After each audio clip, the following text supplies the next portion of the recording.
This is the new Mercedes-Benz G500. If you're one of the fortunate few who can afford it, I envy you. And if you can't afford it, take a number and queue up with those who feel down about it. And who knows, you may just meet me in this line as well. With global annual sales in thousands of units, you heard me right, thousands, not tens, not dozens, not hundreds, just thousands of units, the G-Class is an exclusive car. Meanwhile, its beginning suggested a more utilitarian future, like in the case of Jeep or Land Rover. Let's start with the G. It stands for Geländewagen, which means cross-country vehicle in German. Works on the Geländewagen started in 1972 and production car, internally known as W460, was launched in the spring of 1979. The engine power was between 72 and 156 horsepower. There were many body types for the military and other services. W461 was exclusively for the military and W462 was for the Greek army. G-Wagon was also licensed to Peugeot and also was sold under the Puch name. Since 1980, a white 230G was the Popemobile for Pope John Paul II. The car, later called the G-Class or W463, debuted in 1990. Since then, Mercedes is trying hard to preserve as much from the original shape as possible, at the same time adding more modern and luxurious elements inside. Over the years, the G-Wagon was powered by a number of engines, including a V12. The car was turned into a six-wheel pickup and a Maybach Landaulet, and it was a lifted 4x4 squared with portal axles. However, for 18 years, the G-Class was one and the same generation with numerous facelifts. Second generation G-Class is still marked W463. At first glance it looks like just another facelift, but this new generation is around 170 kilograms lighter than the model it replaces. It's also 5 centimeters long. Okay, this is not 5 centimeters, this is about 5 centimeters longer than the previous model, and it's also around 12 centimeters wider, which translates into more space for the passengers and more cargo room. But Mercedes didn't forget about things which make the G-Class special. It remains boxy with a flat windscreen, trademark indicators on the fenders, visible hinges, spare wheel mounted on the tailgate, door handles with buttons, and of course the unmistakable sound of doors closing and opening. The boot is 454 liters to the window line, more or less twice as much to the roof line, and more than 4 times that with seats in the second row folded. In order to fold the backrests, you first need to lift the seats, under which you'll find a toolkit and a jack. In the boot there is a 12-volt socket and some anchor points, one net on the left side. I'd expect one on the door, but the door is finished in this quilted leather, so we wouldn't want a cheap net covering it, would we?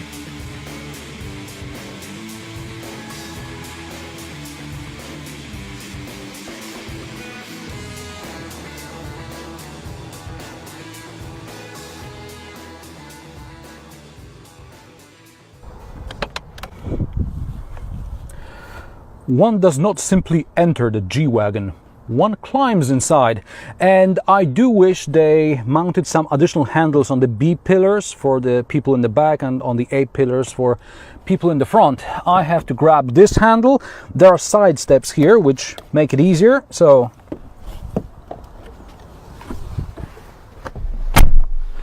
up I go, spare me the fat jokes. Now, once inside, headroom was never a problem. This was a military car and soldiers, as we know, usually wear helmets. Now, I doubt many families with children will use a car like this, but your 3 bodyguards should fit 3 abreast here with weapons discreetly concealed on them.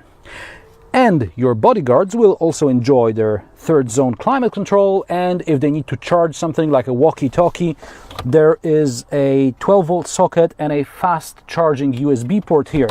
And if there are only 2 of them, and perhaps they're carrying a sniper rifle, like bodyguards often do, they can use this rather weirdly and awkwardly designed ski hatch. But yeah, they can run a sniper rifle through here, so if it's long barrel and stuff, no problem. perfect car.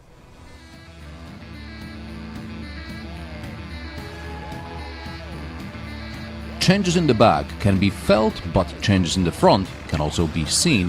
For years, the G-Class may have had luxury features, but it was never particularly practical from everyday use perspective. It was rather an attempt to pack all the latest tech into a military car. Mercedes needed to somehow justify the astronomical price for a car which competes off-road with much cheaper Jeep and Land Rover. On the other end of the scale, there is Range Rover, which is equally, if not more luxurious, and definitely more usable in everyday life. But despite looking like a 1980s off-roader, Mercedes gives you everything you expect from a modern limousine. Analog instrument cluster has been replaced with two screens. One displays virtual dials and the other one is your infotainment system, like in the E-Class, for example. Also, like in the E-Class and the new A-Class, you can operate all these things with either these two little touch paddy things on the steering wheel, which at first feels a bit weird, but then you get used to it. Secondly, like in the E-Class, there is a rotating wheel here and a touch panel here. In the A-Class, you just get one huge touchpad down here. But unlike in the A-Class, this is not a touch screen, unfortunately, and you can't say, "Hey Mercedes," you have to press a button on the steering wheel to activate voice commands. You can use voice commands to set your destination, change the ambient light color, or set climate control. Bit of a gimmick, I think. If you don't like Mercedes SatNav, you can use Apple CarPlay or Android Auto, but without a touchscreen, using it is somewhat awkward. But is it awkward to drive? Let's find out.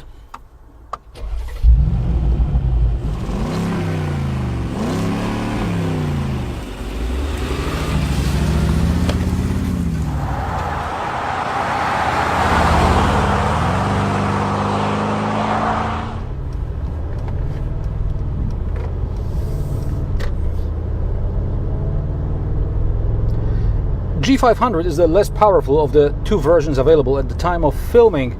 So this V8 bi-turbo produces measly 422 horsepower. If you want something truly powerful, you have to go for the 585 horsepower AMG G63. See? There's an Opel Insignia overtaking me. No, it's an Astra. Oh my god, how slow is this? Anyway, the G63 AMG is about as fast as a Range Rover Sport SVR, and the ordinary G500 is about as fast as ordinary Sport V8 supercharged, although it's not as good to drive. Now, I got into this car, spoiler alert, from the new BMW M5, and I'm falling asleep here. Okay, it's probably faster than your Vauxhall or your Buick, but this car is not about speed.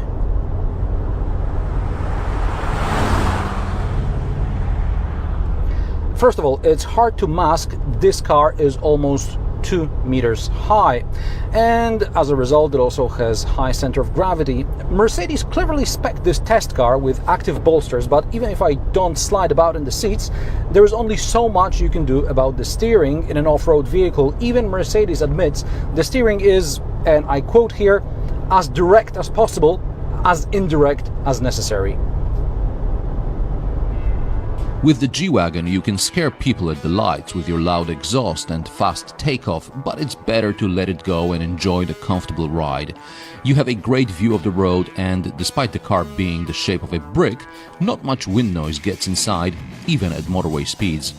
The car is surprisingly easy to drive for a 480 centimeters in length and over 190 centimeters in width. Sure, parking is not the easiest, but there is a 360-degree camera and parking assistant. The parking assistant...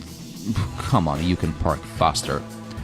Just remember, the spare wheel goes beyond the outline of the car. Reversing camera only shows you the towing hitch and the bumper, so you think you've got space, but you can hit a wall with the spare.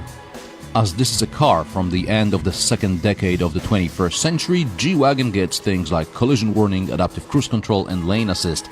But it's not going to drive itself, as lane assist only brakes when you cross the white line, thus forcing you to correct.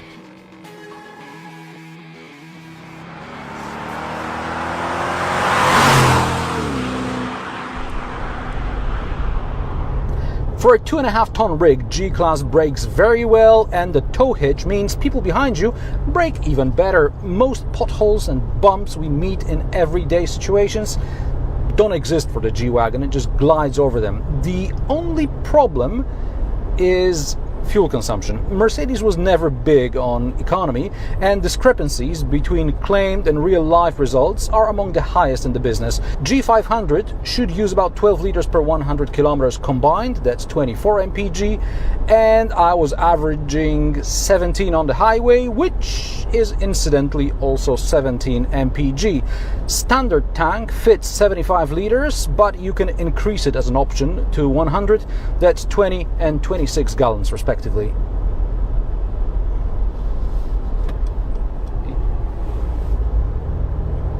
But over the years, the G-Class maintained not only its off-road looks, but also off-road abilities. These 3 locking diffs here are not just for show, and I'll tell you what they do in just a minute.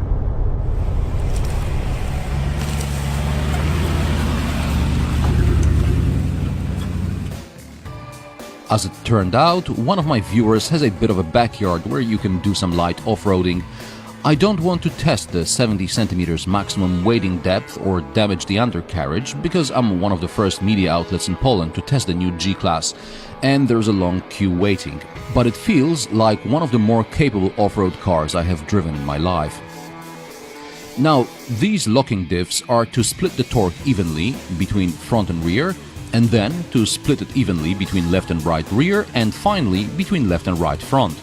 So you end up with all 4 wheels turning at the same speed, and even if only one of them has grip, it'll push the car forward. Mercedes didn't want to insult its off-road fanbase by offering hill descent assist, but all you have to do is to drop the car in manual mode and lock it in first gear to safely drive down steep inclines. Once you're in off-road mode, ESP, ABS and stop and start are off, so it's just you and the machine.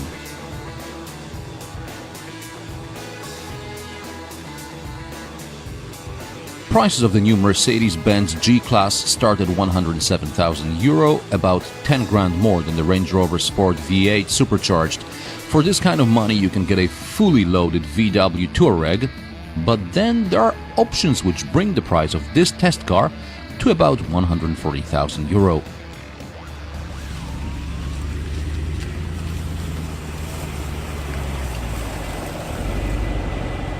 Yes, there are more expensive and more practical cars out there, but none of them has the style and character of the G-Wagon. I even started looking at classified ads for a short wheelbase cabrio, but a good one will cost you at least €100,000. A good 5-door, not too old, will cost you €50,000. Even the old army cars cost at least €15,000. So all I can do is stand in line with those who feel sorry for themselves because they can't afford the G-Wagon, and you can be next in line. Unless you don't like the G-Wagon. Why? Let me know in the comment section below. Subscribe if you haven't, visit my Patreon page and consider helping me making more and better reviews. Link in the description below. Thanks for watching, and I will see you in the next one.